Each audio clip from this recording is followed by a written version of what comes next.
Всем привет! Сегодня на базе Соснового Бора проходит защита проектов «Мы. Будущее России» в рамках елки главы Республики Саха-Якутия с участием председателя правительства Республики Саха-Якутия Владимиром Солодовым. Мне кажется, что патриот не тот, кто обязательно громко хвалит свою страну и свой регион, а тот, кто видит недостатки и пытается их исправить, тот, кто болеет. Ребята сейчас защитили проекты по 3 направлениям. Это патриотизм, профориентация и цифровая трансформация. Улучшение жизни, на обмен культурой, на более сплаченность народов, обмен этноса.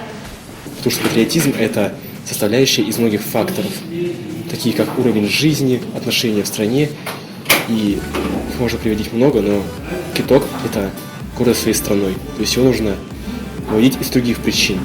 Сперва основали, какие проблемы профориентации существуют, пытались найти решение этих проблем и составили некую схему, и благодаря этой схеме наши спикеры хорошо выступили. Нам дали проект по кейсу цифровая трансформация. Цель этого кейса заключается в том, чтобы дать новые возможности каждым улусам, чтобы повышать квалификацию каждых работников. Например, мы поставили проблему, то, что не хватает квалификации у учителей информатики, или, например, то, что не хватает у учеников знания всего этого цифрового действия.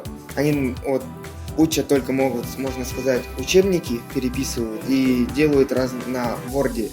А некоторые уже там сайты пишут и все такое. Какой проект вас больше всего заинтересовал и почему?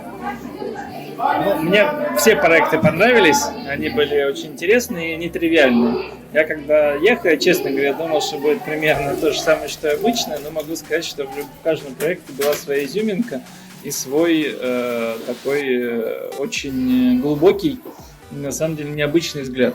Но, наверное, из того, что больше всего лично меня зацепило, это то, о чем я сам много думаю, и то, что, мне кажется, нам не хватает всем в современном обществе, это развитие навыков работы в интернете, в том числе критическое восприятие информации, который был предложен командой. Я думаю, что если мы научимся вот этой правильной работе в условиях избыточной информации, то, вернее, неумение работать в условиях избыточной, в том числе ложной информации, есть критический риск современной социальной структуры.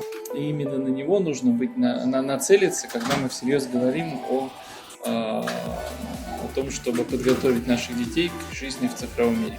Мы от имени детей Республики Саха-Якутия и участников «Елки главы» хотим поздравить вас, Владимир Викторович, с наступающим Новым годом и Рождеством, пожелать вам добра, мира, счастья, исполнения ваших самых заветных желаний, реализации намеченных планов.